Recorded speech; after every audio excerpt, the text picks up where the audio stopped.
আসসালামু আলাইকুম। আপনাদেরকে একটা গুরুত্বপূর্ণ জিনিস বলতে চাচ্ছি। মানুষ আমার সাথে ছবি তুলে রিকোয়েস্ট করে, অনেক বিভিন্ন কথা বলে চাঁদা আদায়েরও চেষ্টা করছেন, এগুলো আমি শুনেছি, সত্য মিথ্যা জানি না।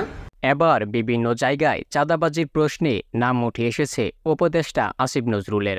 দেশের বিভিন্ন জায়গা থেকে চাঁদাবাজি করছে আসিফ নজরুলের লোকজন। আর এইবার এই বিষয়টি নিয়ে লাইভে এসে মুখ খুললেন আসিফ নজরুল। শেখ হাসিনার পতনের পর আওয়ামী লীগের নেতৃত্বস্থানীয় নেতাগুলো পালিয়ে গিয়েছে, যার কারণে সেই সব জায়গায় দায়িত্বের জন্য উপদেষ্টাদের নিয়োগ দেওয়া হয়। সেই জায়গায় আইন উপদেষ্টা হিসেবে স্থান পেয়েছেন আসিফ নজরুল। অন্যান্য উপদেষ্টাদের তুলনায় এই উপদেষ্টাকে নিয়ে একটি আলোচনা বেশি। এরই মধ্যে গুঞ্জন উঠেছে আসিফ নজরুলের চাঁদাবাজি সম্পর্কে। গণমাধ্যমের বিভিন্ন জায়গা থেকে জানা যাচ্ছে, দেশের বিভিন্ন জায়গা থেকে আসিফ নজরুলের লোকজন চাঁদাবাজি করছে।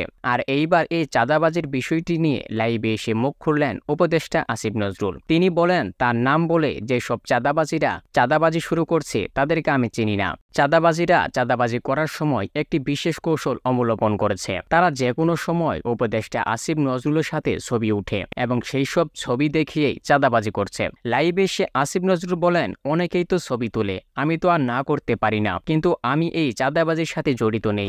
বহু মানুষ আমার সাথে ছবি তুলে রিকোয়েস্ট করে, অনেক করে ছবি তুলে এই সমস্ত ছবি দেখিয়ে কেউ কেউ অবৈধ সুবিধা আদায়ের চেষ্টা করছেন।